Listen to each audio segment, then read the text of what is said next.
Hello and welcome back to our CEO interviews with Max Arment, the co-founder and chief product officer at Taulia. We're going to be talking today about supply chain financing and dynamic discounting and the world of e-invoicing.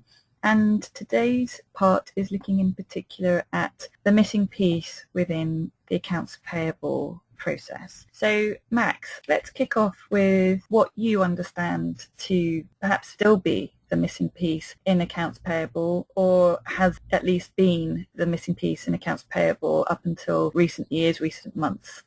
Sure. So as we discussed before, e-invoicing and all those other automation initiatives, OCR workflow, they have been around for years. What we see, and when we biased here at Taulia, what we see actually is a changing these days is that supplier finance gets a more and more prominent role in those projects. So the ability to finance suppliers and at the same time to finance your suppliers as a buying organization and at the same time benefit from financing those suppliers, this is what we see is a very important, if not the most important part of AP accounts payable automation projects these days.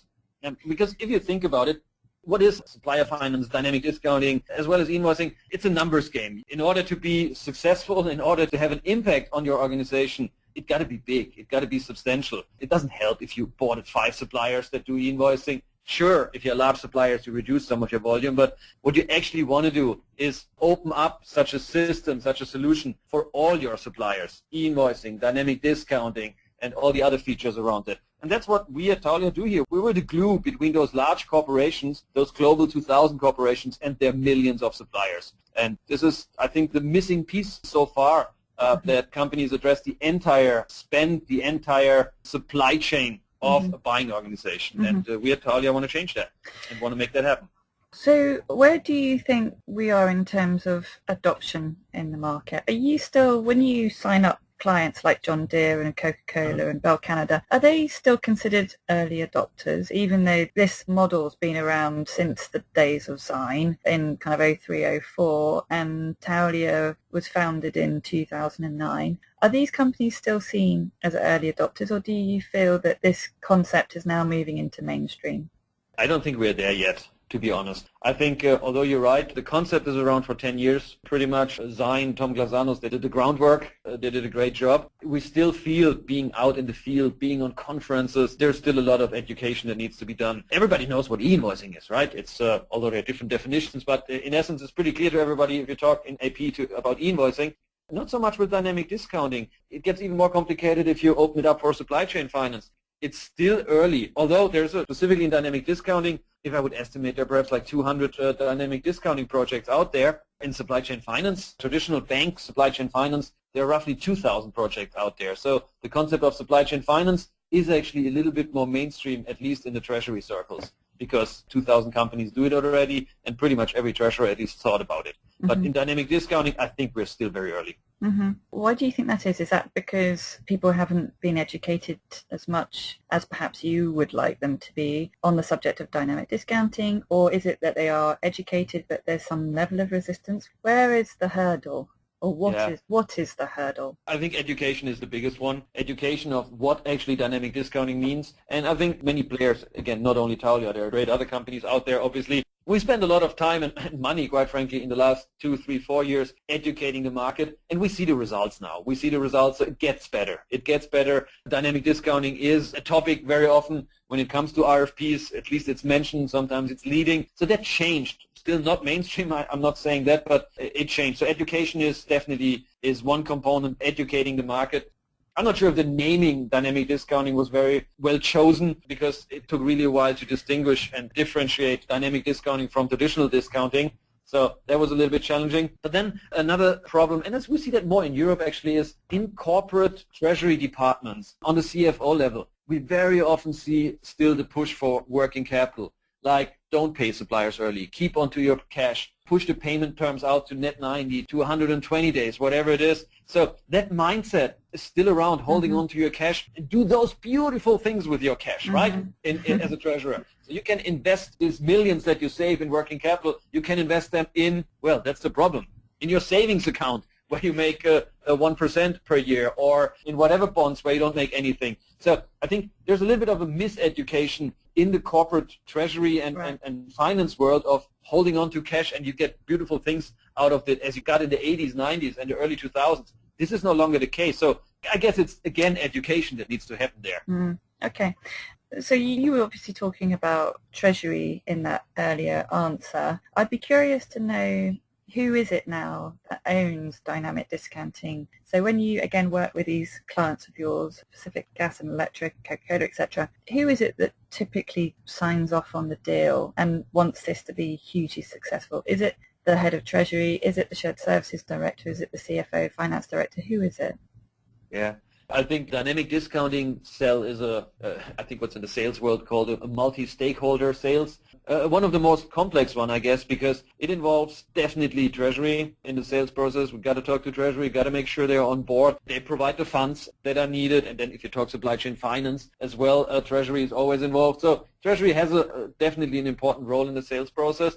And so has shared services, or let's be more precise, finance accounts payable, which is most of the time the people that we talk to. Because, I mean, they process those invoices and get those invoices approved and offered to suppliers in a timely manner is a key ingredient for any successful supplier finance initiative. So definitely they are involved. And very often procurement obviously needs to be on board, because you touch suppliers, right? At least you offer something to them, even if it's an opt-in early payment. Procurement wants to be part of those discussions. But to be precise and answer your questions, in the Thalia world, I think the majority of decision makers are more in the accounts payable finance, senior finance roles. Those are more the stakeholders we sell to eventually. But nevertheless, the others that I mentioned, even including IT, obviously, they are involved. Right.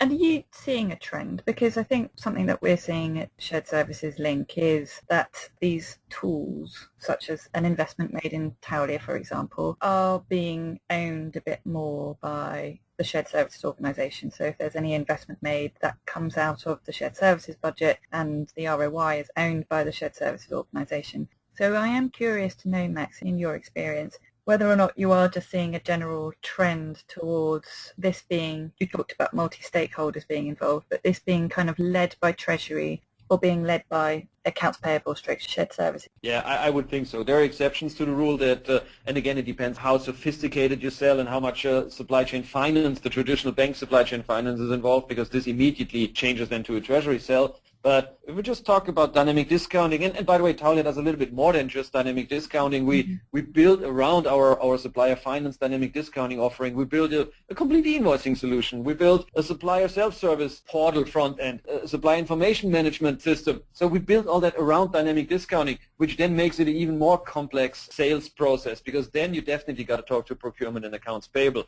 If it would just be dynamic discounting and or supply chain finance, then it would probably be more treasury focused, but we actually sell an end-to-end solution that has dynamic discounting in its core as a very important component, but there's more that Thalia offers, and that makes it's a good thing, obviously, to be more complete, but it makes it a more complex and time-intensive sales process. How relevant is this for smaller organizations? Maybe, I don't know, 10,000 invoices per annum, a few hundred suppliers. How relevant is dynamic discounting for them?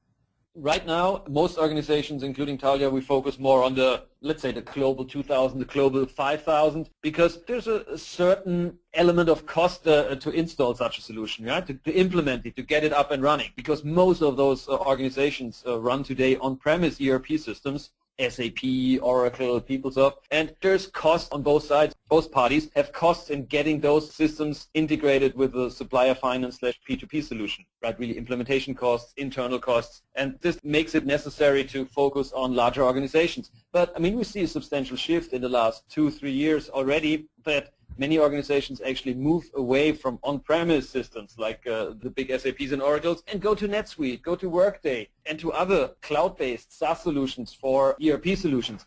And this substantially, for a company like Thalia and others, removes the barriers of implementing the software and connecting it to our network. And with that movement, we actually see already, as today, we see a move mid-market where smaller companies, the numbers that you mentioned, that have only 10,000 invoices a year, now have less or limited or sometimes no installation costs and can get up and running and enjoy e-invoicing, dynamic discounting, even for a couple of hundred suppliers. So I think this is, again, a technology movement in the ERP space this time. Max, what are you predicting in this particular space for the next 2 years?